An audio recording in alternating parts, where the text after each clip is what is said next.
Il disait que le Burkina Faso ne serait jamais qu'un fragment de sable perdu dans le Sahel, condamné à la poussière et au silence. Mais sous le commandement d'un jeune capitaine nommé Ibrahim Traoré, la phrase a cessé d'être une malédiction. Elle est devenue un défi national. Comment un pays sans mer, sans pétrole et sans tuteur peut-il transformer la volonté en énergie et la fierté en système ? C'est l'histoire d'une nation qui décide, non plus d'attendre les miracles, mais de les fabriquer. Ce récit n'est pas une fable héroïque, c'est une équation de survie nationale. Le Burkina Faso, longtemps dépendant des circuits étrangers, s'est trouvé face à une alternative, disparaître ou réinventer sa propre logique économique. Sous Ibrahim Traoré, la promesse n'a pas été celle d'un miracle soudain, mais d'une souveraineté reconstruite, brique par brique, donnée après donnée, acte après acte. L'enjeu, faire du mot indépendance non plus un souvenir historique, mais un outil quotidien. Chaque centrale solaire, chaque route, chaque hôpital devient alors un fragment d'identité, un chapitre de cette révolution tranquille. Et si un pays enclavé, privé d'océan, prouvait qu'il peut gouverner la mer de ses propres décisions? Voilà la promesse, transformer la vulnérabilité en moteur et la fierté en méthode durable. En moins de 3 ans, le Burkina Faso a lancé plus de 10 projets structurants, touchant l'énergie, l'agriculture, l'eau et la santé. Ce rythme, inimaginable hier, a fait basculer la perception mondiale. Un État jugé fragile devient un laboratoire d'autonomie. Le mini-reveal n'est pas un chiffre spectaculaire, mais la cadence, celle d'un pays qui bâtit sans pause, qui réaffirme chaque semaine qu'il n'a plus besoin d'attendre des plans venus d'ailleurs. À l'origine, tout semblait impossible. Après des décennies d'aide conditionnée, l'économie s'était figée, la jeunesse doutait et les infrastructures tombaient en ruine. Pourtant, sous Ibrahim Traoré, une autre logique s'est imposée. Produire, transformer, posséder. Le capitaine n'a jamais parlé de miracle, il a parlé de méthode. Dans son discours, la souveraineté n'est pas un drapeau, mais une chaîne de production complète, des champs à l'usine, du réseau à la lumière. Les observateurs étrangers, d'abord sceptiques, ont commencé à voir les résultats. Villages électrifiés, routes régionales ouvertes, hôpitaux modernes construits par des équipes locales. Chaque réussite devient une preuve que l'indépendance ne s'écrit pas en déclaration, mais en chantier livré. Dans les médias internationaux, le ton change. Le pays du silence devient celui de la preuve. Les articles parlent d'économie endogène, de renaissance du Sahel. Et dans cette mutation sémantique, une vérité s'installe. Le Burkina Faso n'imite plus, il expérimente. Ce contexte explique pourquoi l'histoire d'aujourd'hui ne concerne pas seulement un territoire enclavé, mais l'idée même d'une Afrique qui reprend la maîtrise de ses flux. Ibrahim Traoré a inversé la chronologie habituelle. Au lieu d'attendre la stabilité pour agir, il agit pour créer la stabilité. Chaque mouvement de renaissance a ses visages. Dans cette histoire, ce ne sont ni des ministres, ni des diplomates, mais des artisans, des maires, des ingénieurs et des cultivateurs qui portent le changement. Leurs récits traduisent ce que signifient, dans la vie réelle, les discours sur la souveraineté. À Koudougou, Mariam, tisserande de 32 ans, se souvient du jour où l'électricité du projet Yélène a atteint son atelier. Avant, elle travaillait à la lueur d'une lampe à huile. Aujourd'hui, ces tissus colorés alimentent une coopérative qui exporte vers Abidjan. La lumière n'a pas seulement éclairé sa maison, elle a rallumé la confiance dans son propre talent. Plus au sud, Adama, ancien conducteur, participe à la construction de la route Bobo-Dioulasso-Côte d'Ivoire. Chaque mètre d'asphalte qu'il pose n'est pas une simple portion de bitume, c'est un fragment de dignité, un retour symbolique du contrôle sur le sol national. Il dit « Je ne transporte plus des rêves venus d'ailleurs, je bâtis le mien ». Ces parcours montrent que la transformation du Burkina Faso n'est pas un concept technocratique. Elle respire dans le quotidien, dans la sueur des mains locales. Sous la direction d'Ibrahim Traoré, la politique devient expérience collective. Chacun trouve sa part d'action, même minime, dans l'édifice commun. Ainsi, l'impact initial se mesure moins en chiffres qu'en comportement. La fierté a remplacé la résignation. La souveraineté change quand elle devient visible au coin d'une rue. Tout a commencé avec une tomate. Simple fruit rouge, autrefois symbole de pauvreté, devenu déclencheur d'une révolution silencieuse. Quand Ibrahim Traoré a visité les champs de l'Ouest, il a vu des tonnes de récoltes pourrir au bord des routes. Le constat était brutal. Le travail local enrichissait les importateurs. Alors, plutôt que de lancer des appels à l'aide, il a lancé une usine, la première pierre d'une économie circulaire indépendante. 8 millions de dollars plus tard, la Red Gold Factory sortait ses premières boîtes estampillées Made in Burkina Faso. Les camions ne partaient plus vers l'étranger, les emplois naissaient sur place et le pays découvrait la valeur réelle de sa propre sueur. Ce n'était pas une victoire agricole, mais un changement de paradigme. Produire, transformer, vendre soi-même. La fierté se mesurait désormais en contrats stables et en salaires réguliers. Les marchés locaux vibraient d'un nouveau mot, confiance. La réussite de la tomate a enclenché un effet domino. Les coopératives se sont formées, les banques locales ont commencé à financer des outils agricoles, et la jeunesse rurale a vu dans les champs non plus un exil, mais un avenir. De là, le modèle s'est étendu. Routes, électricité, eau, hôpitaux, chaque secteur trouvait sa tomate, son symbole d'autonomie. Sous la direction d'Ibrahim Traoré, le Burkina Faso a accéléré. Le calendrier des chantiers s'est densifié. Centrale solaire Yélène, barrage Ziga 2, hôpital de Bobo, projet urbain Faso-Mayo, puis la banque Burken. À chaque étape, le même schéma, diagnostic local, main-d'œuvre nationale, impact mesurable. Les résultats sont tangibles. Plus de 150 villages électrifiés, des milliers d'emplois créés et une croissance rurale qui dépasse désormais les moyennes régionales. Mais l'onde ne s'arrête pas aux statistiques, elle touche la perception collective.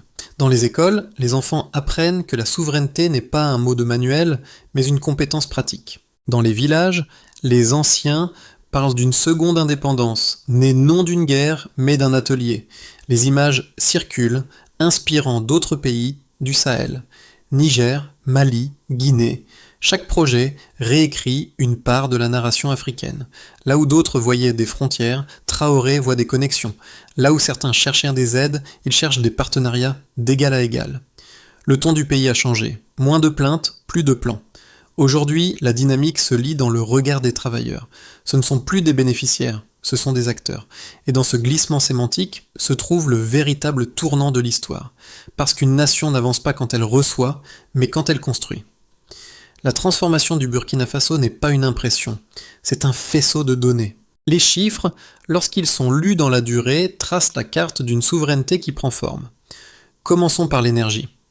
Depuis 2022, la production solaire nationale est passée de 38 MW à 92 MW. Cette croissance de plus de 140% a permis de raccorder plus de 121 villages au réseau Yélène. Chaque mégawatt produit sur place est un acte politique. Il déplace le centre de gravité de la dépendance vers l'autonomie.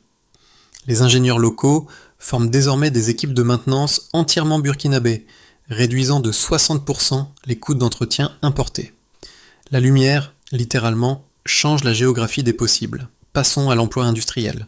En 3 ans, les zones de production intérieure ont généré plus de 12 000 emplois directs et près de 40 000 emplois indirects. Cette dynamique s'explique par la montée des petites unités de transformation agricole et la relocalisation de chantiers publics.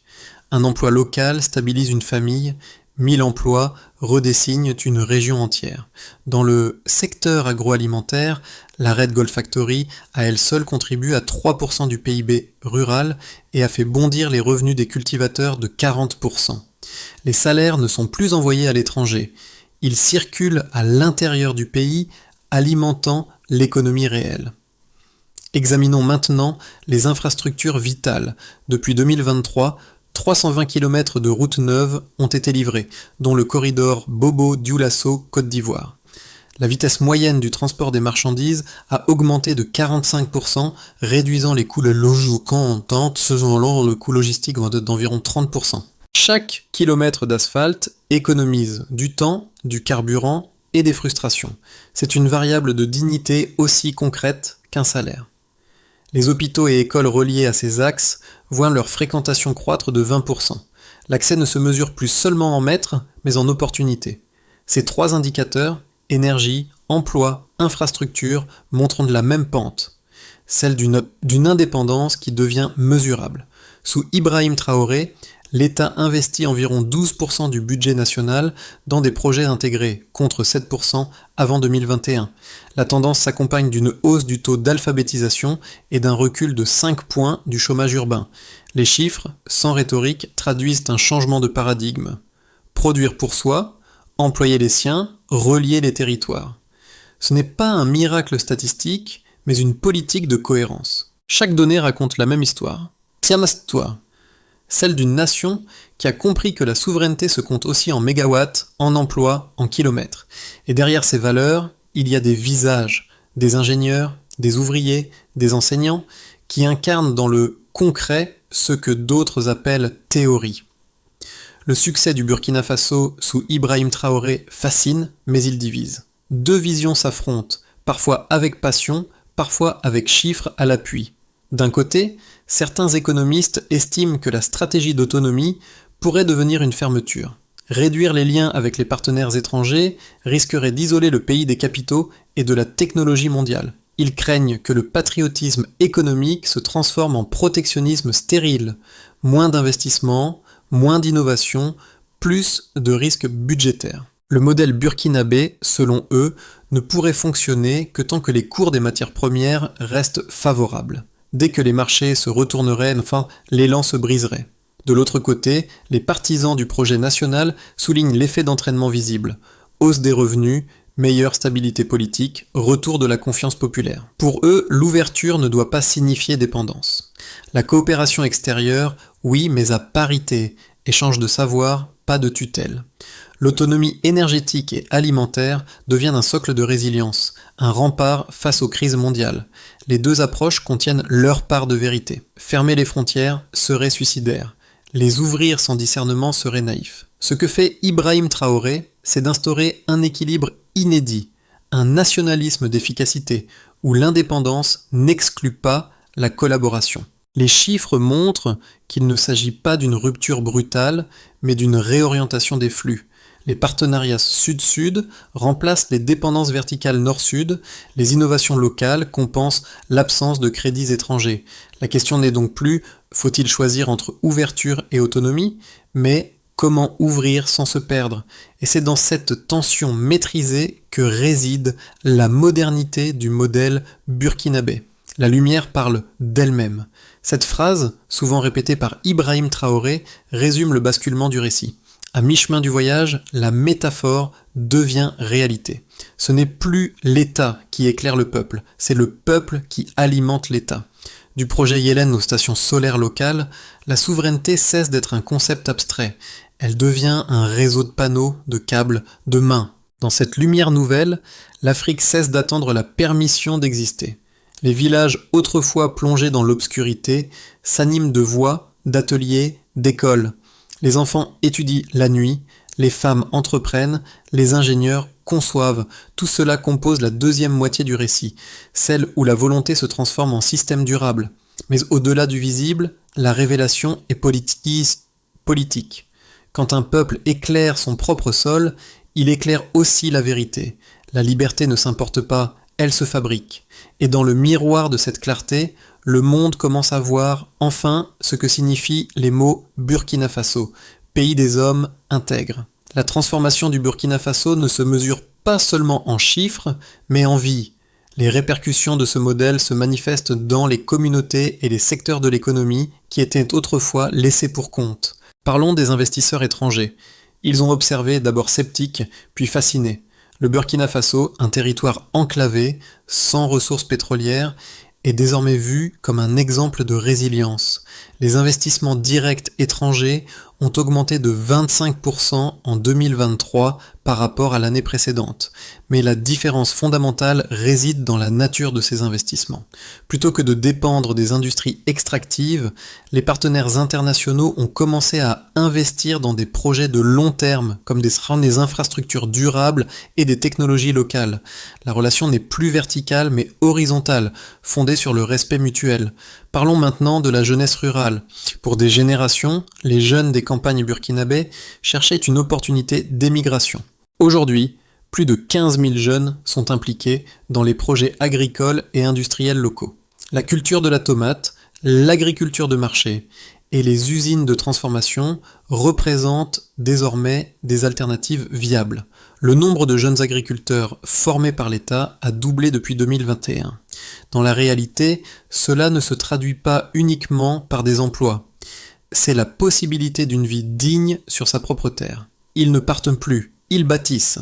Parlons aussi de l'émergence d'une classe moyenne. Les entrepreneurs locaux, soutenus par des financements régionaux, ont vu leurs projets se multiplier. Les PME burkinabés ont enregistré une croissance de 30% en 2023. La banque Burken a facilité l'accès aux prêts pour les petites entreprises, offrant une alternative au système bancaire traditionnel. Cela a donné lieu à un phénomène inédit. Une classe moyenne émergente qui n'est pas à la merci des crises extérieures, mais qui se construit pierre par pierre à partir de ses propres ressources. Parlons enfin des citadins. Pour les habitants des grandes villes comme Ouagadougou, la transformation est plus évidente encore. La capitale, autrefois une métropole en constante expansion mais toujours mal équipée, a vu ses infrastructures se moderniser. Le nombre de quartiers électrifiés a doublé en 2 ans et l'accès à l'eau potable a considérablement amélioré. Les jeunes citadins, qui auparavant se sentaient enfermés dans des slums sans perspective, voient aujourd'hui leur ville se redéfinir autour de projets collectifs. Ils reprennent le contrôle à la fois de leur quartier et de leur propre vie. À la fin, ce ne sont pas seulement les infrastructures ou les investissements qui marquent la différence, mais l'apparition d'une nouvelle mentalité. La transformation du Burkina Faso a une portée bien au-delà des faits matériels. Elle repose sur la conviction partagée que l'autonomie est la clé du progrès.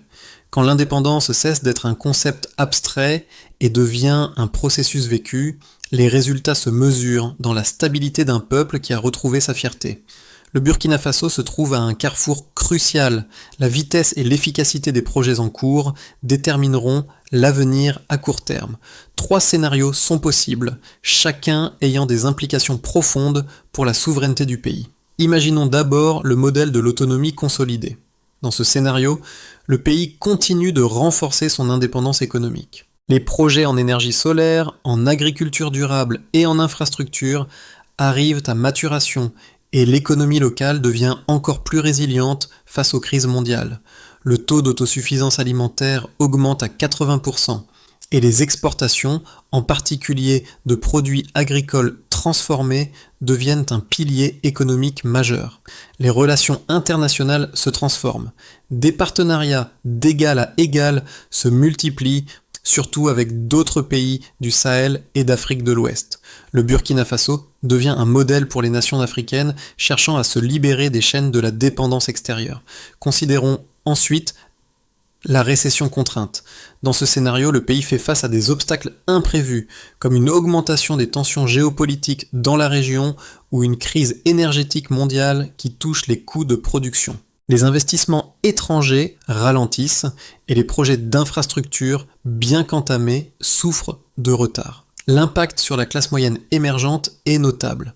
Le chômage urbain remonte à 8% et certaines régions rurales sont moins connectées au réseau électrique que prévu. Toutefois, même dans ce scénario, les bases de la souveraineté sont encore en place et des efforts considérables sont déployés pour stabiliser l'économie locale par des réformes structurelles. Le défi sera de maintenir le cap, malgré ces difficultés, sans revenir à la dépendance des grandes puissances étrangères. Enfin, le scénario le plus sombre serait la crise de gouvernance. En raison de problèmes internes liés à la gestion des projets, à la corruption ou à des conflits internes, le pays pourrait voir ses progrès ralentir. Des perturbations dans les projets d'infrastructure se produiraient et la croissance économique serait faible. L'inflation augmenterait et la population commencerait à perdre confiance dans les institutions. Dans ce cas, le pays pourrait voir une hausse de l'émigration et une partie de la jeunesse burkinabé pourrait se détourner de l'idéologie d'autosuffisance pour chercher des opportunités ailleurs. La clé pour éviter ce scénario réside dans une gouvernance transparente et un soutien continu aux secteurs critiques comme l'agriculture et l'énergie renouvelable. L'option la plus stratégique reste celle de l'autonomie consolidée. Cependant, il est impératif que le gouvernement burkinabé se concentre sur la diversification de ses partenariats économiques tout en renforçant ses institutions de gouvernance. L'avenir réside dans la capacité à résister aux défis tout en restant fidèle à la vision de souveraineté nationale. La souveraineté du Burkina Faso, loin d'être une abstraction politique, se manifeste dans des moments de vie quotidienne. Il ne s'agit pas seulement d'une économie qui croît, mais de personnes qui voient leur destin se transformer. Prenons l'exemple de Mariam, une jeune entrepreneure de Ouagadougou. Après avoir participé à un programme de formation soutenu par le gouvernement, elle a ouvert un petit atelier de couture. Grâce à un prêt à faible taux d'intérêt de la banque Burken, elle a pu acheter les machines nécessaires pour transformer ses créations en produits de qualité. Aujourd'hui, elle emploie 5 personnes et exporte une partie de sa production dans des pays voisins. Mariam ne parle plus de survie, elle parle de croissance, de rêve et de futur. Sa réussite incarne un aspect fondamental de la politique d'autosuffisance, donner à l'individu les outils nécessaires pour s'émanciper. Ensuite, Adama, agriculteur dans la région de l'Est, a vu sa vie radicalement transformée par les programmes de financement agricole. Avant la mise en place des projets de transformation locale, il vendait ses récoltes à perte. Aujourd'hui, grâce aux installations locales de transformation alimentaire, il vend des produits finis dans les marchés internationaux. Son revenu a augmenté de 35% et il a pu envoyer ses enfants à l'école. L'émancipation d'Adama ne réside pas seulement dans l'augmentation de ses revenus, mais dans le fait qu'il contrôle désormais la chaîne de valeur de sa production. Enfin, dans les villages électrifiés par le projet Yelen, des familles comme celle de Bintou, une mère de 4 enfants, peuvent maintenant utiliser des appareils électroménagers, allumer les lumières pour étudier la nuit et bénéficier de soins médicaux après le coucher du soleil. Ce n'est plus une question d'attente des aides externes, mais d'autonomie locale, d'opportunités d'épanouissement. Pour que le Burkina Faso continue sur sa lancée et atteigne les objectifs fixés pour l'autonomie et la souveraineté, une feuille de route claire et réalisable est essentielle. Voici les 3 étapes clés pour assurer la continuité et l'accélération de cette transformation. La première étape consiste à renforcer les infrastructures critiques. Les projets d'infrastructure sont le pilier du progrès. L'extension du réseau électrique, l'amélioration des routes rurales et l'extension de l'accès à l'eau potable doivent être des priorités.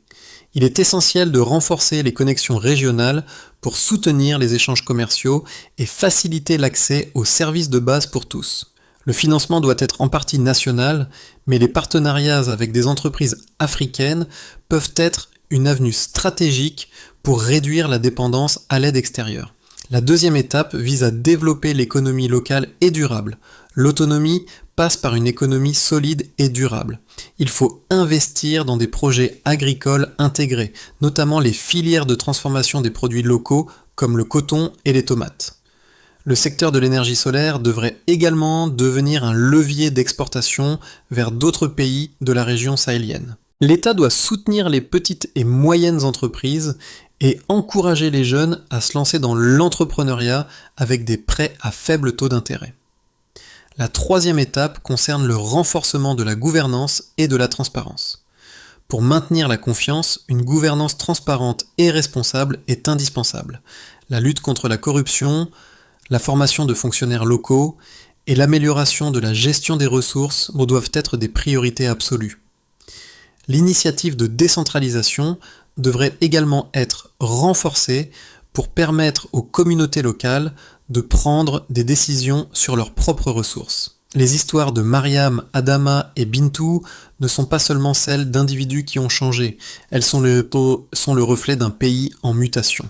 Chaque projet, chaque initiative, chaque victoire locale porte en elle l'empreinte d'une nation qui a décidé de se lever. Le Burkina Faso n'est plus un pays en attente, c'est un pays en action. À travers la transformation de son sol, de son énergie et de son économie, Ibrahim Traoré n'a pas simplement redéfini l'avenir politique du pays, il a redonné à chaque Burkinabé la possibilité de rêver d'un avenir meilleur. Cela ne signifie pas que tout est facile, ni que tout a été accompli, mais la route est désormais tracée. La question que chaque Burkinabé doit se poser aujourd'hui est la suivante. Que puis-je faire pour contribuer à cette transformation ? Car la véritable liberté, celle qui se trouve dans le contrôle de son destin, n'est jamais seulement l'œuvre d'un homme ou d'une élite. Elle est celle de tout un peuple qui, au quotidien, choisit de construire son avenir brique par brique, lumière par lumière. Et c'est ensemble que le Burkina Faso, fort de ses choix et de sa souveraineté, continuera de marcher vers son futur. Le Burkina Faso a prouvé que l'indépendance ne vient pas d'un discours, mais de l'action quotidienne, de la sueur partagée et de la conviction commune. Ce n'est pas un rêve lointain, mais une réalité qui prend forme, une brique après l'autre. Aujourd'hui, c'est à vous, à nous, de participer à cette transformation. Si vous croyez que l'avenir de l'Afrique doit être construit par ses propres mains, si vous pensez que chaque Burkinabé mérite d'avoir son destin entre ses mains, alors il est temps de passer à l'action. Investissez dans les projets locaux, soutenez les entreprises burkinabées et inspirez vos communautés à participer à cette révolution de l'autonomie. Le chemin reste long, mais il n'est plus solitaire. Chaque action, chaque geste, chaque projet compte. Ce n'est pas juste un appel à la solidarité, mais un appel à l'engagement. Le Burkina Faso a fait le premier pas, mais c'est ensemble, main dans la main, que nous réaliserons ce futur d'indépendance et de prospérité. Rejoignez ce mouvement, construisez avec nous l'Afrique souveraine.